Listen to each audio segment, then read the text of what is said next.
What's up everyone, welcome back to another What If video. Today's one is a bit different, and you might notice that I'm uploading on Wednesday for a specific reason. It's April 1st, April Fool's Day. So I wanted to try something different, and have a little bit of fun, which I'll be doing by doing a what if that isn't really too serious. A couple of people have asked me to do a what if about Goten training like Goku. So you might be wondering, why is this an April Fool's topic? Well, frankly, I do like the idea of Goten training like Goku, but it would be a very short what if scenario because he's not in too many arcs. It would only affect things from the Buu Saga onward, and if I looked at this in a kind of realistic way, I honestly don't know if that would give Goten enough time to shine, so I decided to do it in a more sort of absurd way. And by training like Goku, I mean he actually does train exactly like Goku, which will not only escalate things much quicker, but it creates for a kind of comedic scenario, which is perfect for April Fools. For this video, I'm going to set a like goal of 3,000 likes, so be sure to drop a like if you want to see more. And without further ado, let's see what would happen if Goten trained like Goku. We're actually going to begin in the middle of the 7-year time skip. At this point already, we know Goten has Super Saiyan, and he's actually pretty strong on his own. But his strength isn't really refined. He didn't even learn to fly until Gohan taught him.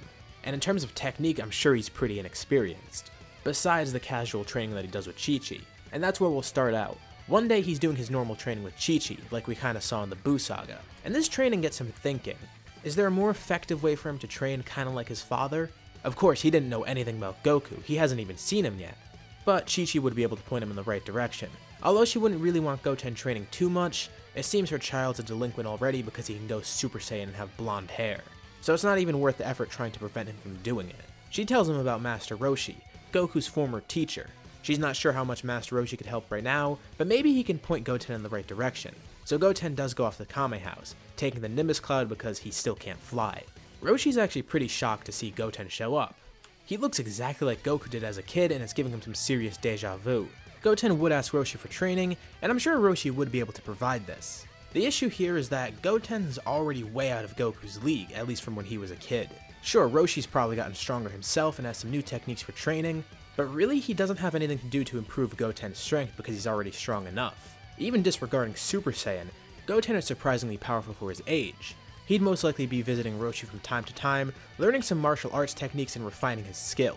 But in terms of power, like I said, he's not really going to be able to do anything for Goten. He could send Goten off to Korin, but that might not help either. And he knows Goku trained with Kami, but there is no Kami anymore, it's Dende, and Dende might not have the expertise to actually train Goten effectively. So that basically brings Goten back to where he started, the closest option to him and the best option for him to train with, his brother. Gohan of course would want to train Goten. Not only will this improve Goten's strength, but it would improve Gohan's a bit as well. This probably happens a little earlier than normal, before the whole Videl thing. And Gohan's pretty amazed to see how skilled his brother is. That training with Roshi actually kinda helped. And it's a good thing that Goten's pretty strong right now, because now we head into the Buu Saga. So in the Buu Saga, we're not going to really see too much change until we get to the Room of Spirit and Time, where Goten and Trunks are training in there to prepare to fight Buu. Instead of Trunks being the stronger one this time, it would be Goten. And their training in the Room of Spirit and Time would be much more beneficial, increasing the strength of both of them. But still, Goten remains ahead.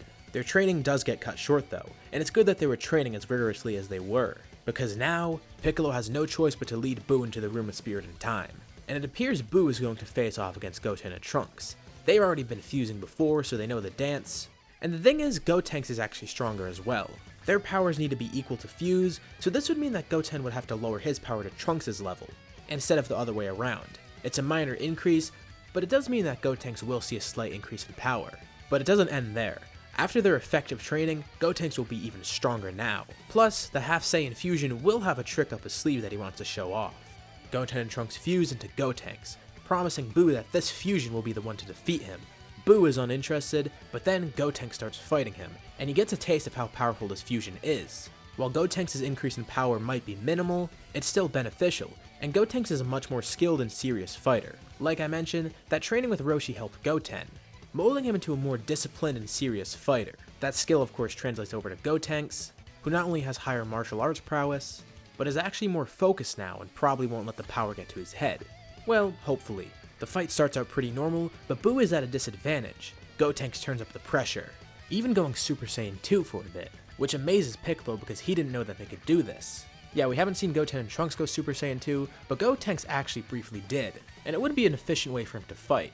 However, it seems that they still can't defeat Buu, he just keeps regenerating, although they're doing some real good damage to him. They wanted to save this for the end and have a flashy finish, but really they have no other choice right now. Goten creates a galactic donut to trap Buu, in order to give him time to transform. His ki begins rising immensely. His eyebrows disappear, his hair grows. After an explosion of power, Goten has transformed into Super Saiyan 3, much like Goku did earlier. Piccolo is obviously speechless, as is Buu, who's actually kinda scared right now. With the more disciplined Goten side of Gotenks, he's prepared to defeat Buu. Buu finally breaks free from the galactic donut, but it's no use. This powered up Gotenks, especially in Super Saiyan 3, is too much for him. Gotenks brings out all his flashy techniques, but he uses them for a good purpose, because they'll actually do some damage. His Super Kamikaze Ghost, maybe a galactic donut here and there, and to finish it off, a Dai missile barrage. Yeah, he has some pretty weird names for his techniques, but let's ignore that. Because it actually does the trick. Every single molecule of Buu is erased. Gotenks didn't hold back at all. And it's a good thing too, because now the fusion runs out and the two kids defuse. It's a good thing that this happened now and not while they were fighting Buu, because otherwise they might have been screwed from defusing. Piccolo still is speechless, as Goten and Trunks celebrate the victory. Goku's been watching from the world of Kai's, as Gohan is still undergoing his ritual. Shin and Kibito are watching as well, and they're amazed to see what happened, as Elder Kai and Gohan get the news as well. The ritual was actually benefiting Gohan, and he still does get his ultimate form.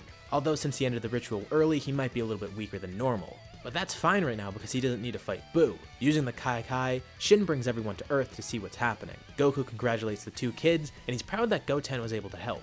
There is one big issue though. They actually don't know that Dende's alive and that there's still Dragon Balls on Earth, so they assume they're pretty much screwed and everyone on Earth is dead right now. Not quite. Goku, or even Shin for that matter, can go to New Namek and get those Dragon Balls. They plan to use those Dragon Balls to revive Dende because they still don't know he's alive. And they also don't know that at this point the Namekian Dragon Balls have been upgraded so they can revive multiple people at once. They do travel to New Namek and they get some really good news once they find this out. Not only is Dende still alive, but these Namekian Dragon Balls could actually do the trick. So they're used to revive everyone on Earth, at least the good guys that were killed during the last few days. Vegeta also gets brought back as well from this wish, and they don't really have anything else to wish for. Well, there is one more wish to be made. Goten wants to wish for Goku to come back to life. Goku decided to stay dead, but it appears that Earth is still at risk even without him there. Plus, he kinda does want to come back, and everyone else wants him back as well. It's a bit of a massive situation, but they do end up wishing Goku back, so he's alive as well. With no further wishes, Porunga disappears, and the Buu Saga ends very happily. You're probably asking, this seems pretty grounded so far, where's the crazy stuff? Well, we're gonna get to that, because now we head into Battle of Gods. This part of the story starts and ends pretty much like normal. Beerus comes to Earth, they find out about Super Saiyan God, and the ritual is done on Goku. What changes is how it ends. Soon after, Vegeta goes to train with Beerus, and of course Goku finds out and he ends up going as well. And this what if is about Goten training exactly like Goku, so this is the perfect opportunity. He's gonna actually go along with Goku. Well, too bad for Chi-Chi because it turns out that Goten isn't gonna be studying here. Sadly for her, this is an April Fool's what if, so my apologies to her. Goten ends up going to Beerus' planet with Goku, and Goku's glad to bring him along. This not only surprises Beerus and Whis, but Vegeta as well. Damn, he should have taken Trunks with him. Bulma probably wouldn't have allowed that anyways. He's surprised that Chi-Chi even allowed Goten to go. But he doesn't question it because he also knows that this is an April Fool's what if. So apologies to him too because he doesn't get to bring Trunks along. I'm sure Vegeta's very mad at me, which is kinda scary. Just look at that death stare. Before Vegeta hurts me, let's move on with the story. So as you'd expect, Goten trains pretty much like Goku and Vegeta here. He is pretty far behind, but with training he is actually able to get stronger and his technique improves. He's not going to be Goku or Vegeta level, but he is powering up dramatically. He is a hybrid after all, and his potential must be huge like his brother, so he rapidly sees some growth. Beerus is actually pretty shocked to see this as well. Somehow this kid is really strong, and he wonders, he is a Saiyan after all and he can go Super Saiyan, so maybe he'll be able to go Super Saiyan God. Vegeta was able to do it without a ritual, so Goten might be able to do it as well. I'm sure that by this point, Goten has been able to access God Ki. He has been training like Goku and with Goku, as well as Vegeta and Whis and Beerus. So with all those people around him, the God Ki would eventually be infused with his own. And it would probably take some time, but here's where the April Fools really kicks in. Goten unlocks Super Saiyan God. Yep, it's one of those what ifs.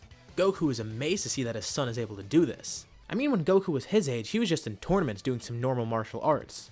But Goten's a god at this age. Beerus and Whis are pretty impressed as well. They weren't sure that a kid would be able to do this. Whis was able to figure out that this is an April Fool's what if though, so he's aware that anything can happen, which is good for him because now he has another godly student. Of course, just because Goten isn't Super Saiyan God doesn't mean he's on the level of Goku or Vegeta, but it is helpful for him to have this form.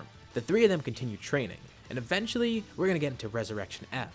Oh yeah, that's where this is going. Frieza ends up getting revived by the Frieza Force, and he's sensed by everyone on Earth, and he ends up arriving. The first encounter with the Frieza Force goes pretty normal, as the Dragon Team fends them off. The only two changes that I see happening here is 1, Trunks might be involved because he might be doing some training on his own, and 2, Gohan might also be a little bit stronger because he could get a little bit more motivated to train, but I don't see him getting a huge increase in power.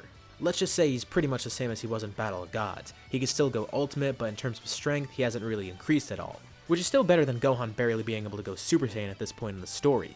Anyways, let's continue. After the army is defeated, Frieza prepares to fight. Even in this final form, Frieza is a lot stronger now. Gohan is barely able to fend him off, and he's basically acting as a beacon right now by exposing his ki, in order for Goku to sense it somehow. This ends up working, as Goku teleports to Earth with Goten and Vegeta. This is the first time everyone's seen Goten in a while, and he's changed a lot. Why was he training with a god of destruction anyways? That's really weird for a kid. Now with these three here, Goku begins his fight with Frieza, which eventually turned into Vegeta fighting Frieza. Vegeta gets the win, and Frieza is on its knees. Thankfully, Earth is saved this time. Frieza is about to blow it up, but someone intervenes to help. I gotta try to not laugh while saying this, but Goten goes Super Saiyan Blue and eradicates Frieza with a Kamehameha. Yep. Well, that's great. Earth is saved now, and everyone can continue peacefully, except Goten doesn't return to Beerus' planet. He actually stays on Earth because Chi-Chi hasn't seen him in a while. He got some really good training in anyways because now he can go God in Blue, which is just astounding to everyone else. Besides Goku and Vegeta, Goten's basically the strongest one here, which is kinda scary. I mean, a teenager having all that power is really weird. And while everything's normal on Earth right now, eventually Champa and Vados show up in Universe 7, and this begins the Universe 6 tournament.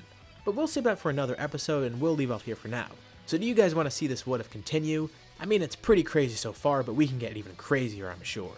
Leave your thoughts and suggestions in the comments below, and I'll be sure to see what you guys think. As always, if you liked the video, be sure to drop a like. And let's try to hit our like goal of 3,000 likes. And if you haven't already, why not subscribe, as well as hitting the bell icon to get notified about any future parts of this what if, or any other videos on my channel. Thank you all for watching, happy April Fool's Day, and I'll see you on my next video.